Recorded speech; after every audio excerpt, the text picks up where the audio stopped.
Hello tout le monde, j'espère que ça va bien. Aujourd'hui, je vais vous parler de l'oxydoréduction et on va s'entraîner ensemble. C'est parti. L'oxydoréduction, comme son nom l'indique, c'est un mélange d'oxydation et de réduction. Une oxydation, ça correspond à une perte d'électrons. Donc ça peut perdre un ou plusieurs électrons. Tandis qu'une réduction correspond à un gain d'électrons. Ça peut gagner un ou plusieurs électrons.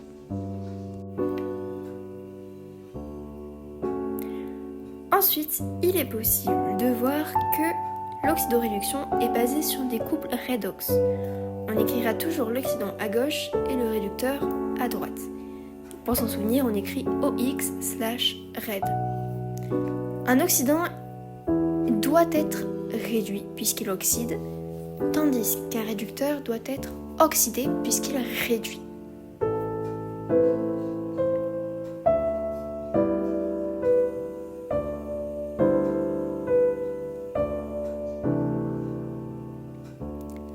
À partir de là, on peut voir que la réduction va avec l'oxydant, tandis que l'oxydation va avec le réducteur.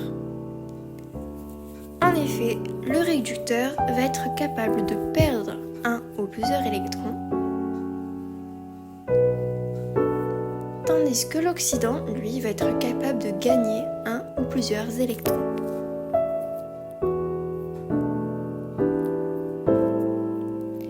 Notez que E- correspond à électrons.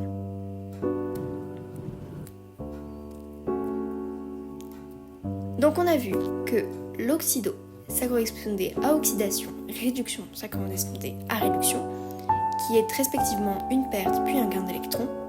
À partir de ça, on peut trouver le couple redox, ox étant l'oxydant qui doit être réduit, et red qui est le réducteur qui doit être oxydé.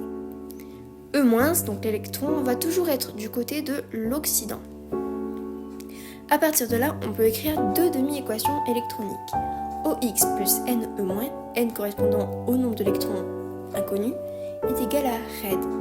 Mais aussi RED est égal à OX plus NE-. Vous allez me dire c'est pareil, mais pas du tout, ce n'est pas la même chose.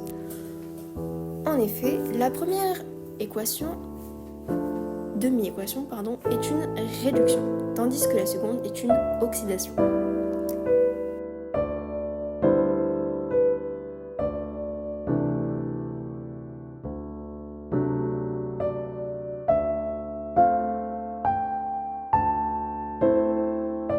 Maintenant, pour voir si tu as compris, je vais te proposer un exercice type. Tu peux mettre en pause pour le résoudre. C'est parti, moi je te montre comment on fait. Donc on va écrire la demi-équation de Cl2Cl-. Donc on écrit toujours l'oxydant à gauche. On sait qu'il va y avoir des électrons, on ne sait pas encore combien, est égal à Cl-. On voit que du côté gauche, on a Cl2. Et donc à droite, il nous en manque un, donc on va rajouter 2 Cl-. On compte, Cl2 c'est comme si c'était 2+, on a 2-, donc on doit faire 2 E-. Cette fois-ci ça va être un peu plus compliqué parce qu'on a de l'oxygène à gauche qu'on n'a pas à droite. Donc on va continuer, on écrit l'oxydant, on écrit le futur nombre d'électrons, donc on ne sait pas combien, donc on écrit simplement E- avec un espace à gauche. On laisse un petit peu de place, vous verrez pourquoi, et on écrit le chrome 3+.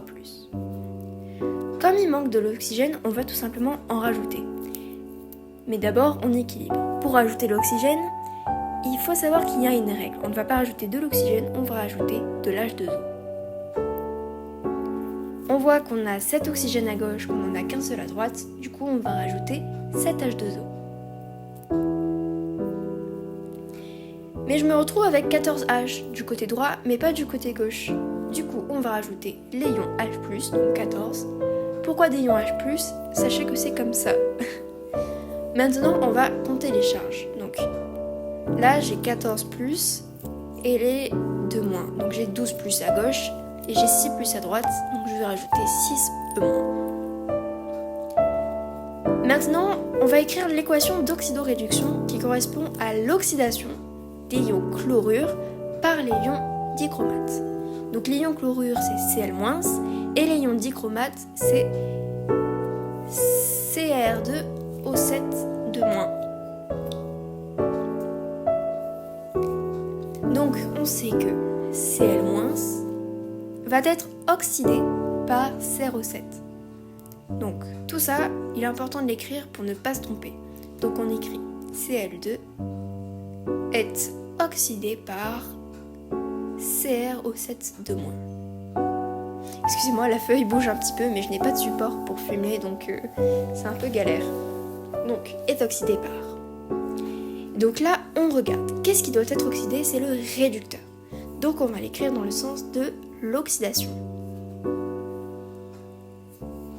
Donc on écrit dans les bons sens. Et là, on voit qu'on n'a pas le même nombre d'électrons, mais ce serait bien qu'on arrive à les faire disparaître. Donc on va faire x3. Pourquoi on fait x3? Parce qu'en fait, dans l'équation finale d'oxydoréduction, on ne met jamais les électrons. Pour ne pas les mettre, on écrit le même nombre d'électrons à gauche et à droite. Donc pour cela, il nous suffit simplement de mettre le même nombre pour pouvoir l'enlever à la fin. Donc on réécrit tout. Cr2O7- plus, donc on ne compte pas les 6 électrons, 14H+, plus 6Cl-. Il ne faut pas oublier qu'on fait x3. On met un égal.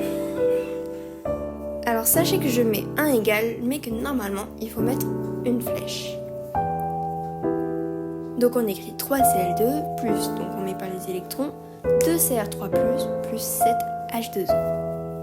Cette vidéo est terminée, j'espère qu'elle t'aura été utile. Si c'est le cas, n'hésite pas à me le dire en commentaire, à liker cette vidéo et à t'abonner. Et n'hésite pas aussi à me demander une vidéo sur un autre sujet de physique, chimie ou de maths sur lesquels tu n'y arrives pas.